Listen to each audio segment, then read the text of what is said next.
Actually, the groundnut laws have been here since the 1950s. You see, the colonial powers had a lot of interest in groundnut.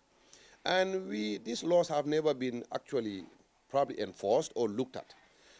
There is a requirement that people who want to export groundnut be licensed by the government. And if you want to import from across the border, you need to be licensed by the government. And this is all geared towards maintaining quality, maintaining the name of our country. Because whatever we export represents us. So if we export low quality products by private dealers, they're not the people represent. It is the government of the Gambia and the Republic of the Gambia that's represented by the products that we export. So this year we started doing just like the books required, and that is getting people processed, screened, and issued certificates for export. And we have given up to 5 this year to be able to export groundnuts that are of high quality to overseas market. And also we've put in measures to stop cross-border import of unregulated, uninspected groundnuts. So people who want to import, they go through a process, and people who want to export, they go through a process. So far, we've issued out about 5 certificates for private dealers that will go through the process and export groundnut, all in the gist towards quality products being exported from this country. There is bumper harvest. All farmers will be paid their monies. Having the product is one thing, but I want to believe that you also have plans to not only export the groundnuts in their raw form, but to do a bit of value addition by way of processing. How soon should we expect something like that to take off the ground? Thank you very much, Mr. Mendy. Actually, as we speak, the groundnuts that GGC buys, they get shelled here and exported. And we have our selling plant in Saro, owned by the GGC.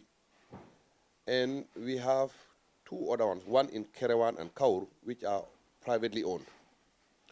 To fast track the export and recoup the money that was spent, GGC has even engaged the services of those private individuals that have plants in Kerewan and Kaur to do the shelling.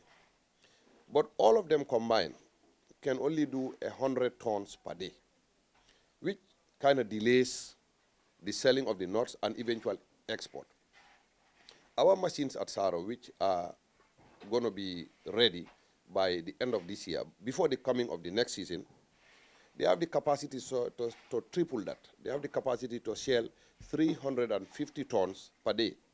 And this will fast track the shelling and then the export of the nuts. But that aside, the plant will also be ready to process the nuts, not to the most refined level where we will consume it as oil.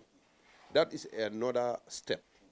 But the plant will refine the nuts to a level where we will have crude oil out of it. We will have animal feed out of it. We will use the shells to do charcoal. We will use it as fuel, but also it can also be used as fertilizer. So there'll be a lot of byproducts from the groundnut itself.